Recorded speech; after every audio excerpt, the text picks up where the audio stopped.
To ಪ್ರಗತಿ ಚಾನೆಲ್ಗೆ ಆತ್ಮೀಯವಾದಂಥ ಸ್ವಾಗತ. ರೈತ ಬಾಂಧವರಿಗೆ ಇಂದಿನ ಜೋಳದ ಮಾರುಕಟ್ಟೆಯ ಬೆಲೆಯನ್ನು ನೋಡಿಕೊಂಡು ಬರೋಕ್ಕಿಂತ ಮುಂಚೆ ಇನ್ನೂ ಯಾರು ಹೊಸದಾಗಿ ನಮ್ಮ ಯೂಟ್ಯೂಬ್ ಚಾನಲ್ನ ನೋಡ್ತಾ ಇದ್ದರೆ ಸಬ್ಸ್ಕ್ರೈಬ್ ಆಗಿ.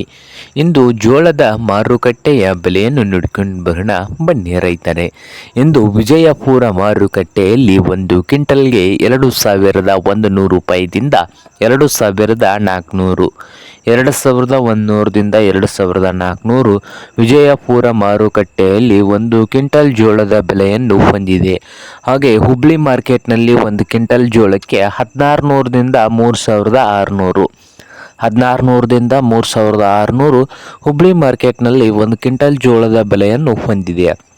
ಹಾಗೆ ರಾಯಚೂರು ಮಾರ್ಕೆಟ್ನಲ್ಲಿ ಒಂದು ಕ್ವಿಂಟಲ್ಗೆ 3,000ದಿಂದ 3,800ವರೆಗೆ ನಡೀತಾ ಇದೆ ಜೋಳದ ರೇಟು. ಹಾಗೆ ಇನ್ನೊಂದು ಮಾರುಕಟ್ಟೆ ಆದಂಥ ದಾವಣಗೆರೆಯಲ್ಲಿ 2,500ದಿಂದ 2,700, 2,500ದಿಂದ 2,700 ದಾವಣಗೆರೆ ಮಾರ್ಕೆಟ್ನಲ್ಲಿ ಒಂದು ಕ್ವಿಂಟಲ್ ಜೋಳದ ರೇಟನ್ನು ಹೊಂದಿದೆ. ಹಾಗೆ ಕಲಬುರಗಿ ಮಾರುಕಟ್ಟೆಯಲ್ಲಿ 2,800ದಿಂದ 3,200 ರೂಪಾಯಿವರೆಗೆ ಲಾಸ್ಟ್ ರೇಟ್ ನಡೀತಾ ಇದೆ. ಇದು ಇಂದಿನ ಜೋಳದ ಮಾರ್ಕೆಟ್ನ ಬೆಲೆ ಆಗಿದೆ ನೋಡಿ ರೈತರೇ.